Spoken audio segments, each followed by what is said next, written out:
Welcome to Has Entered the Chat. I'm Adam Gorey, and this is our interview with Bart Johnson. Thanks for checking out the interview, and make sure you like, subscribe, and hit the bell to get alerts for new videos as they come out. Check in the description below for links to Bart's social media accounts as well as the podcast social media accounts. Thanks for checking us out, and enjoy the video.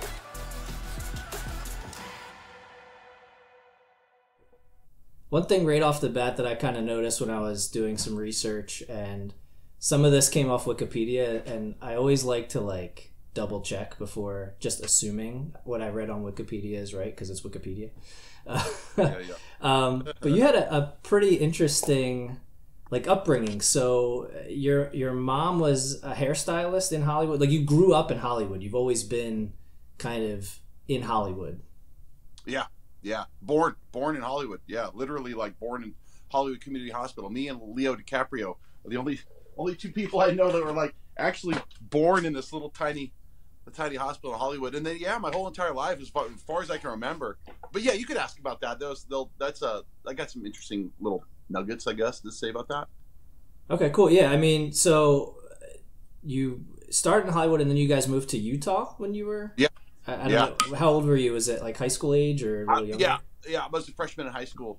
Yeah, my dad always wanted to be a cowboy, and my mom got to a point in her career where she's just doing movies. She's just going on locations anyway. So she's like, My dad grew up as a crop duster in literally a crop duster in Wyoming. So he just always wanted to be a cowboy. So we moved up there and got pigs and goats and a cow, and he was finally got to be a cowboy. How is that going from Hollywood? I mean, you're 13, 14, going from Hollywood, growing up 13 years of your life, and then going to Utah after that. I mean, that's got to be what is it, City Slickers? You remember the movie City Slickers? Oh yeah. It was like if City Slickers had a nightmare, that's what it was. It was and I was really into music and fashion and all that stuff at the time. And man, I'll tell you, going up there, it was a really small town because it was a town called Midway, which was right outside of Park City, Utah. Which you got all the amazing skiing, but I didn't ski. I'm a California kid, and our town was known for Wasatch High School at the time was known as we were the state champs 10 years running in wrestling and rodeo. And I'm like, rodeo? They're letting these kids, they're bucking broncos and riding bulls and stuff, and it's that was my community now. I didn't know there was a state champ for rodeo. Oh man, it's the craziest thing, man. That's a legit. It's crazy. It's can't wrap your head around it. Did you ever try? Did you ever try rodeo? Oh, no, dude. Okay. They did. Let me put it this way. It wasn't a warm welcome from those guys. The California guy. It was brutal, man. I got beat up all the No way. Oh my god. Yeah, there's a group of us that had moved from California up there over the course of several years. So we all became friends, and that made all the cowboys and the rednecks hate us even that much more, and they had some great names that I wouldn't repeat on oh boy. In public that were whatever. It was interesting. It built a lot of character. Let me say that. It built a lot of character. But it was rough, man. Yeah. No, it was legitimately because the thing is it's not cool for a senior to bully a freshman, right? It's what's wrong with you? You're a punk. You're a friggin' how cowardly. Nope, not then. He's a freshman. It's I'm gonna punch this guy. You get punched in the face. It's crazy, man. It's it's the craziest thing. There's these guys, these state champ wrestlers. The state champ, for some reason, he was a senior. I won't say his name, but I know it. And he had it out for me for some reason. And so they would they'd grab me in the hall. Our school was a square, and it's you can't escape it. It was just classrooms on lockers and classrooms all around in the square. So all you do is walk around in a circle. That's it. Can't escape anybody. And it's in the snow, so it's all indoor. And those guys would grab me and put me in a circle and just push me back and forth. And, just punked me as in a movie, man. It's crazy, but it was that's pretty rough, man. It's pretty rough, but yeah, that does sound like a movie. California kid moves to like rural town and gets picked on. Like there's definitely a movie that it has exactly that plot, I'm sure.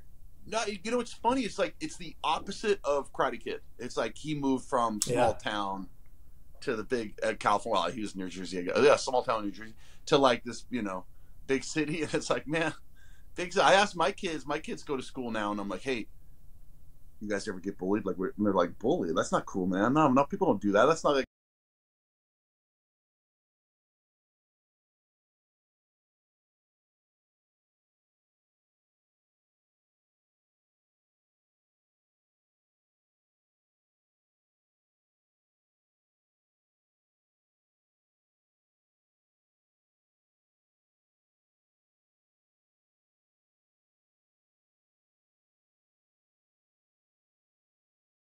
That's not a cool thing to do. Like, whoa. Well, that's good.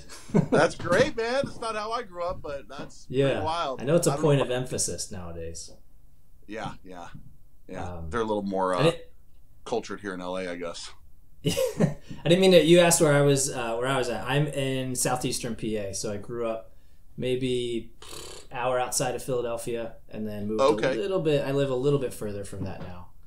Okay. Do you know Happy Valley? Is that where Penn State is? Yeah, State College. Yeah, and they call that State College. I think that's the actual like town name is technically. State College, okay, yeah. I shot a movie there once, so I didn't. That's like my whole experience of Pennsylvania. I did a movie called Happy Valley. It's a really bad movie. My wife went to Penn State, so we've been there. Oh, cool! Times. Beautiful, man. Beautiful. I wish I could remember the creameries because they're like. Dude, the dairy and the ice cream and the milk was like, oh my gosh, man. So I'm all good. about that. Yeah, we actually, it's funny, maybe 10 minutes from our house, a place, like we're 3-ish hours away from Penn State, but we're close enough that their Penn State Creamery ice cream, some places around here have it. So like we'll be able to drive only like maybe 10 minutes and get some of that Penn State ice cream. It's so good. Is that the creamery, Penn State Creamery? That's the one? Yep. Yeah. Oh, there it is. Okay. It's worth the trip. You know what I mean? You might as well get out here and try it. Yeah. Well, I wonder if that's what I had back in the day. I mean, I was like obsessed with this place. It was so good, man. It was so amazing. Yeah, was it right on campus? It wasn't on campus. Okay. They have a couple locations. Maybe I was getting second tier, man. Maybe that wasn't the right cream. I'm sure there's probably known for Pennsylvania's known for farms and creameries and things like that, right? Like that's pretty. Yeah. So I might have been a runner up. Maybe I didn't. It's all pretty good. It's all pretty good. I get back there. We don't have crap here in California, man. We have crap. No. We have crap. We have nothing good here. Yeah, I have only ever had it once, and it was in Vegas. Yeah. And I remember. It was a few years ago. It was right before COVID, so it was like early 2020. I remember being like, this is pretty good. But we have like, out here we have like Five Guys, Smash Burger, and they're all pretty damn good too. So Five Guys. Well, here's the thing, case in point. Five Guys, I love Five Guys. It's an amazing burger. I take my family there. It's like $80. Yes, it is. I take my family to In-N-Out Burger. It's like $25. Like it's really okay. Oh yeah. It's. And when you got 3 kids, and you're like, it's like, it makes a big difference, man. Makes a big difference. Yeah. Eating out in general is expensive nowadays, but yes, I maybe I wasn't paying attention to how much I paid. I probably should have paid closer attention. Were you just yourself? Were you buying by yourself? It was my wife and I. Okay, so 2, yeah. Makes a difference when there's 5. Yeah. Get a couple kids following you around, then that's gonna make a real difference. Yeah. No, totally. So, yeah, you said you get back to Utah every now and then to ski. I noticed, I think it was either your Twitter or Instagram, you were out there recently to ski. And did you get hurt or something? I thought I saw you on like a stretcher.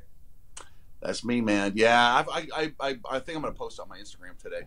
But, I broke my rib number 1 right here attached to the clavicle. It's freaking brutal, man. It hurts. So it still hurts, not nearly as bad, but like I can breathe deep now, which is great. But like I bruised, like, I don't know, all my ribs, I guess, because like if I cough, I'd rather die than cough. Like, it hurts so bad. It's crazy. Wow. Like, you wouldn't think it would hurt that bad, but it does. So What yeah. what happened? But Just fell or? yeah, it's nothing great, man. It's like this is how lame it is. We were skiing with 2 GoPros and the Insta360. That 3 cameras rolling, and we come down. We'd like tear up this powder hill. We're like, yeah. It was great. First run of the day, it was like over knee deep powder, Utah powder, which is primo. It's the greatest. We come off the run, it was incredible. Like, I can't believe I turn off all the cameras. Then we get on the hard pack, and I was excited. Wherever I hit a jump, which went too high, and when I came down, I landed like on this mogul that kind of like tossed me, and I was going head over heels. No big deal again. And I just tucked as hard as I could because I didn't want to land on my head the way I was going. And I just came down and like smashed between my shoulder blades, and it just went crack. And the sound is, I don't know if you're a broken rib, but it's like you hear it, which is so gross, man. It's like you take a twig and you crack it over your knee. And just like snap. And I'm like, but I landed on my back. So I was really scared. I broke like a vertebrae or a collarbone or something. I was like, oh no. I just stayed on my back, and my body just felt like didn't feel normal. I just like stayed on my back. I'm like, oh man, please, can I gotta move my fingers. I can move my toes. I did, but like my body felt like don't move, kind of like that feeling, And I was like, oh, what I do? And I was hoping I broke my GoPro in half. I was like, let me see the GoPro. Is that broken in half? Because I heard something break. So anyway, it turns out that broke rib. Right here. That's still scary though. You hear something snap, and you're like, like you said, like laying there, like, okay, I can move my extremities, so that's because I mean, I remember that people get in like pretty rough ski accidents. Around here, we have like ski slopes. It's probably nothing compared to Utah. I'm not a skier, but we have a few probably bunny hills compared to what you're skiing down. Right.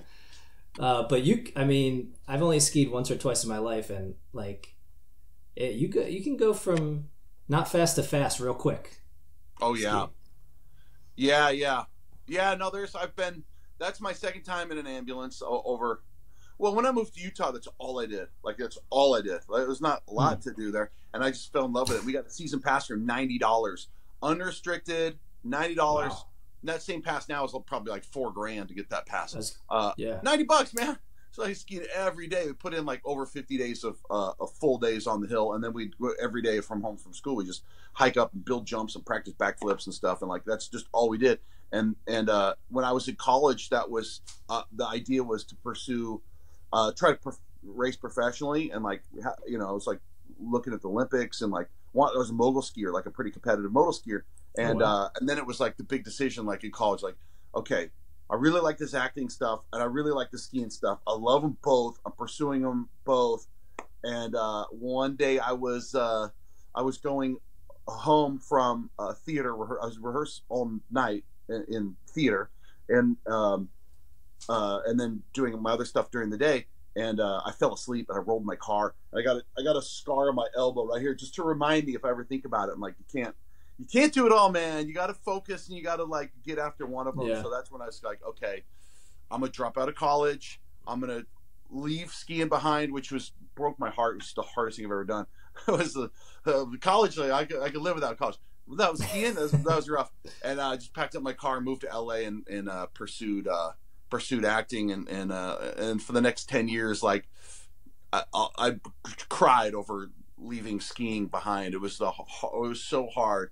But yeah, like, I just figured, you pursue a sports career and you're done by late 20s. And then in acting, it's like, I could be doing that for the rest of my life. So I think I better, who knows, who knew that both those paths would have led me to ultimately be a PE teacher in one way or another. So here I am. Did I read that you also for a brief time were pre-med at University of Utah? Is that accurate? I was pursuing. Yeah, that's what I was going to school for. Okay. Yeah. And then you transferred to Yale, which can't be easy to get into. So I mean, you have pre-med and Yale. That's like, you got to be pretty smart to.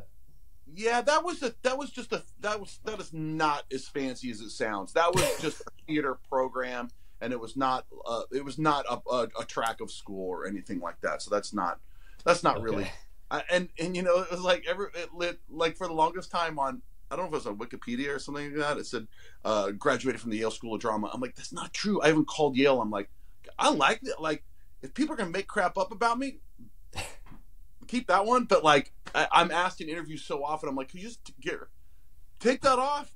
As a matter of fact, it was on it was on my IMDb for a long time, and I was at Sundance Film Festival, and I was at this party, and they're like, oh yeah, these two guys created and they own IMDb, and I'm like, you guys, listen, can you pick something on IMDb for me? They're like, oh boy, here we go. I'm like, they had this really strange response, and I was like, why are you guys responding that way? They're like, we get this all the time. It's one of two things, and I was like, what?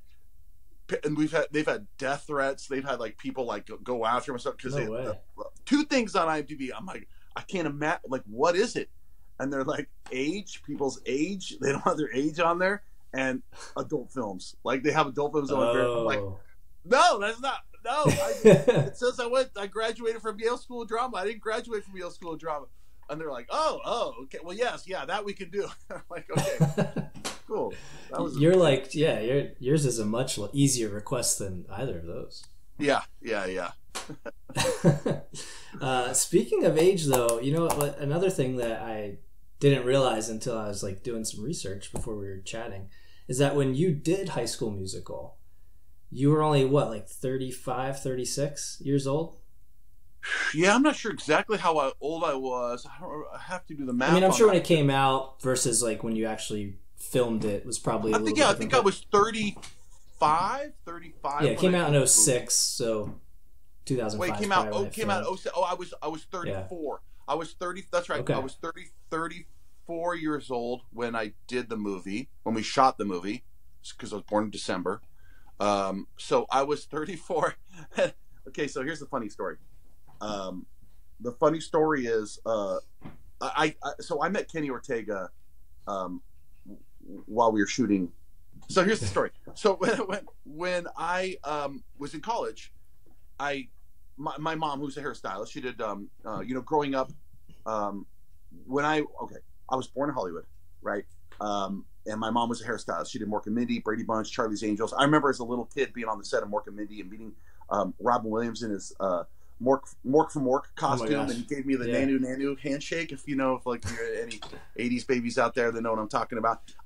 So it was like a really cool like upbringing. And then when she got into features, it kind of changed the game, because in television you have to live in LA, and then when you start doing movies you can live anywhere. So she started doing Mel Gibson's hair. She did like a couple of the Lethal Weapon movies, and she did John Travolta's hair, and she did Antonio Banderas, and she started doing these movies. She was like, none of them shoot in LA anyway, so we might as well move out. And so my dad, who always wanted to be the cowboy, was like, we're going to a farm, and they found this place called the Johnson Mill on Johnson Mill Road, and it was this old flour mill, and we moved out there. So we were living out there, and my mom's doing this movie called Newsies.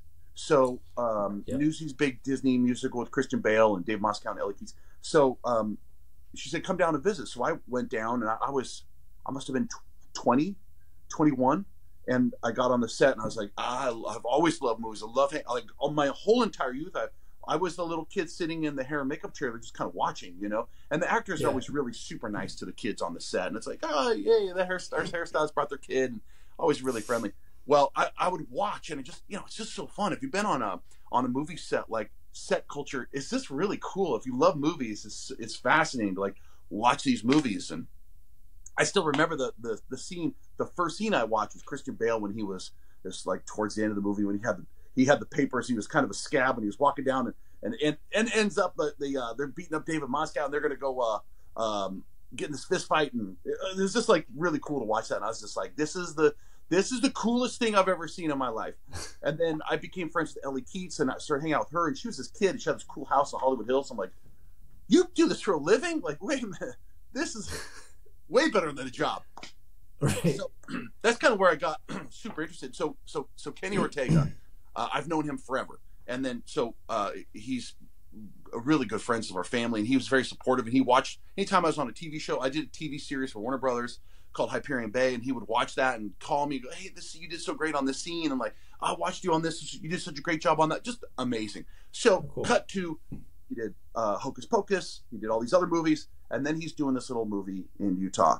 And he said, he called me up out of the blue and he said, hey, listen, I'm going to Utah and I'm going to make this movie. It's a musical.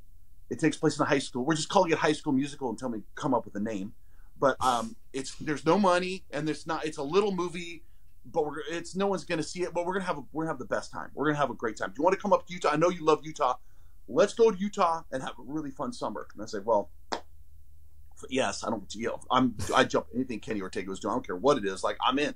And he didn't like that Disney was giving him a short list of all the people that could play coaches. So he'd already been auditioning these people, already working with them. And he's like, I just don't feel like any of them are, they're not our Coach Bolton. We need our Coach Bolton. He's like, you are our Coach Bolton. I was like, okay, cool, great, yeah, let's go. So he sent me the sides. You get sides as an actor. You don't get the whole script. You just get your line. So I don't know what it is.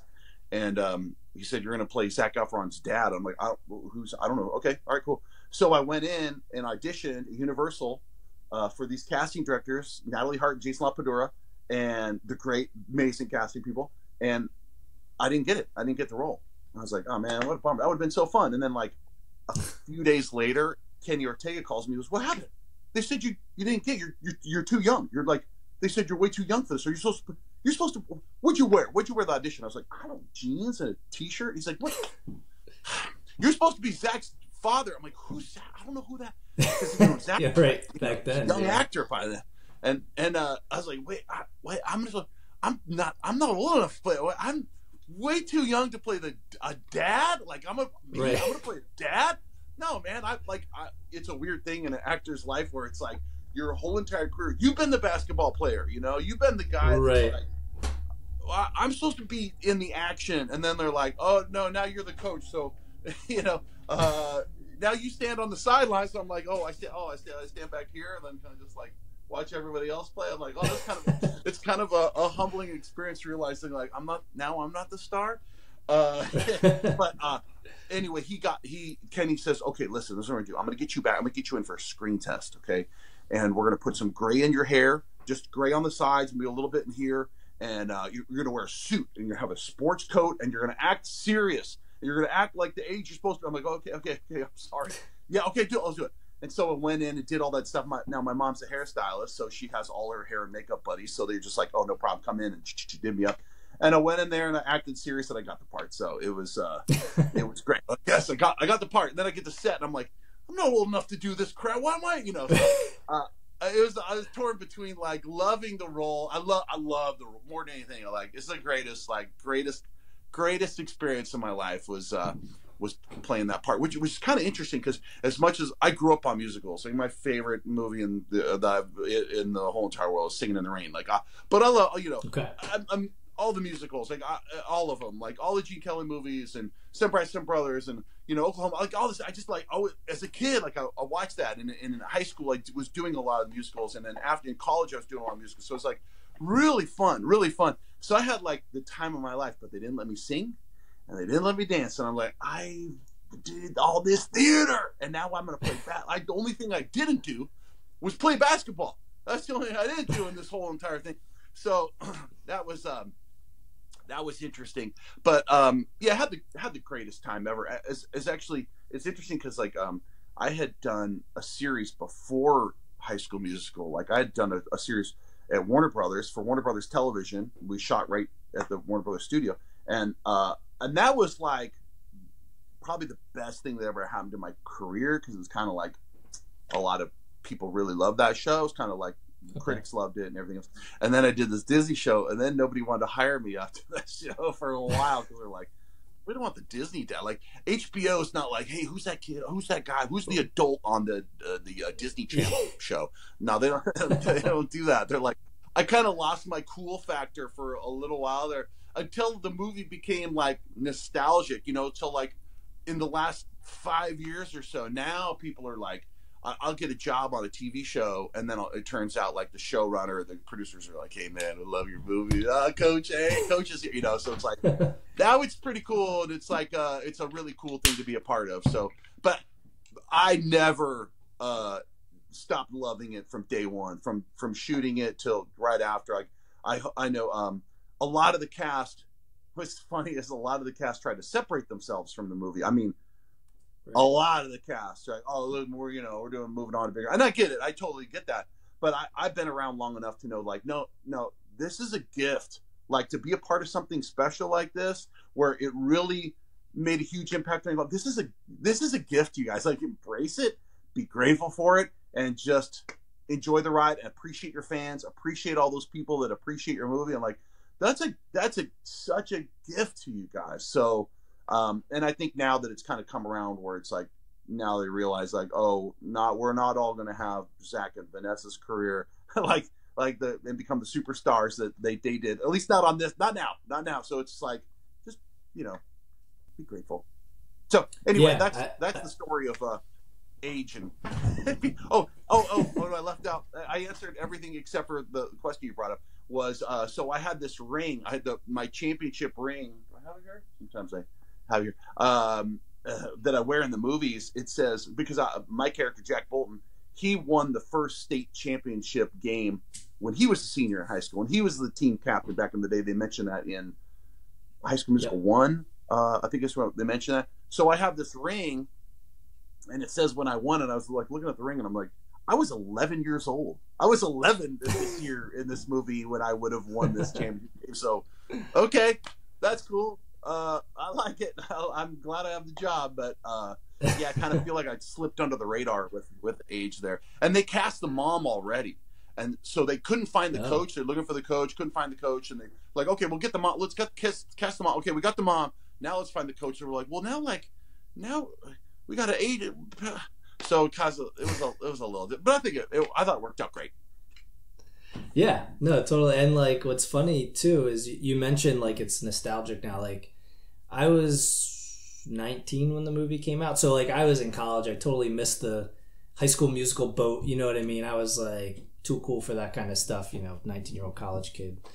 But what's funny is now I have like kids and nieces and if you have nieces and or young people in your family, then I remember when the movie first came out, the only people that recognized me were all the kids at elementary school. I go drop my kids off to elementary school, and the kids would rush up to the fence at the school, and I was like, oh crap, I can't drop my kids off at school now. This is crazy. I did anyway, but it was a thing. It was like a little bit of a problem. But then if I went to junior high or high school, nobody knew who I was. And then a couple years later, same thing happened at the junior high. A couple of years later, they happened at high school. And then I was shooting a movie in Connecticut a couple years ago. And we were shooting on the college campus there in Connecticut. And all the college kids are coming. And the whole entire men's basketball team came run up. Hey, it's Coach! Hey, you're the oh my guys. Gosh. The reason I play basketball, man. You're the reason I like watching that movie. Now,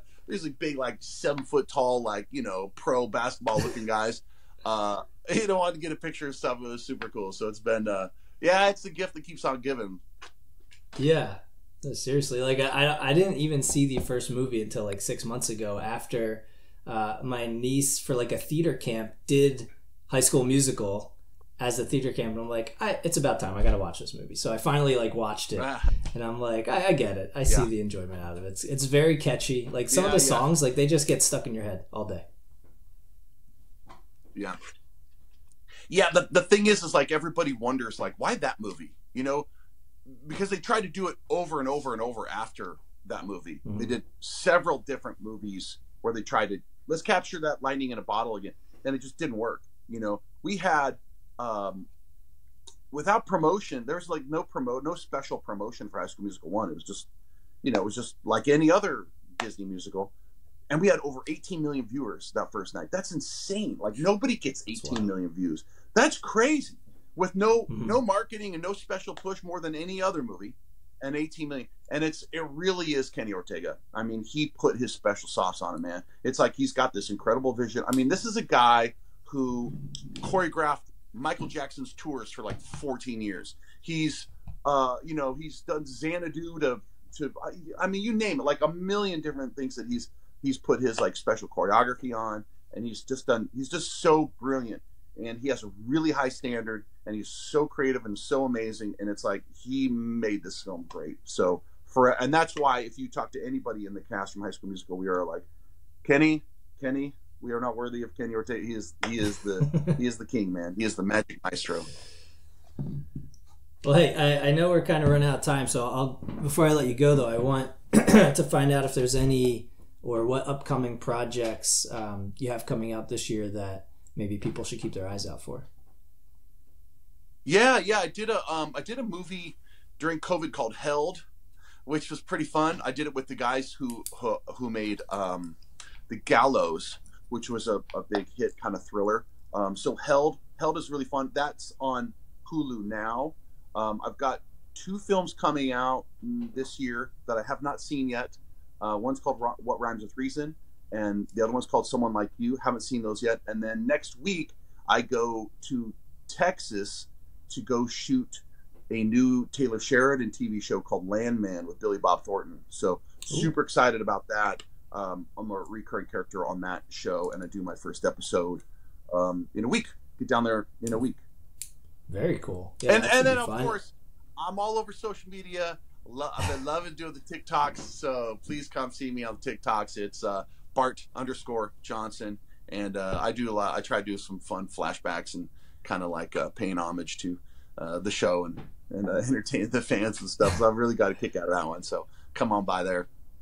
Yeah, I'll put all the links to your socials in the description too for anyone listening who wants to just make it easy and click and check it out.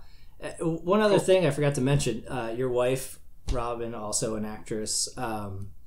Your family functions have to be just like insane. Like your family is from Hollywood. Her whole family like acts, and like Blake Lively, obviously that whole connection with all that. Like, is there? Do you guys? I have to know. Do you have like family functions where your side, her side all get together, and it's just like? I wish I could like just post a video of charades. We do this thing called speed charades, but it's like there's a bunch of actors. We got Uncle Ryan in there, and we got Aunt Blake and Robin and all the Lively family. Tons of actors on the Johnson side, and it's total mayhem, man. It's awesome. It's good times. It's good. It's really good fun. But yeah, big wild family functions for sure. Yeah, that should be. I feel like that should be like a reality TV series of some sort. You know what I mean? You guys all doing charades. Yeah. It's pretty good. It's a pretty fun group, man, for sure. And everybody. The cool thing is like everybody is just all about family. Like they're, that's everybody gets it. Everybody knows like this is what matters. Family matters. Like it's just, and it's a huge family. There's tons of us, so it's usually like. Not really any friends or really at all. It's just kind of like we're busting at the seams just with family. So it's pretty nutty, man. It's pretty great.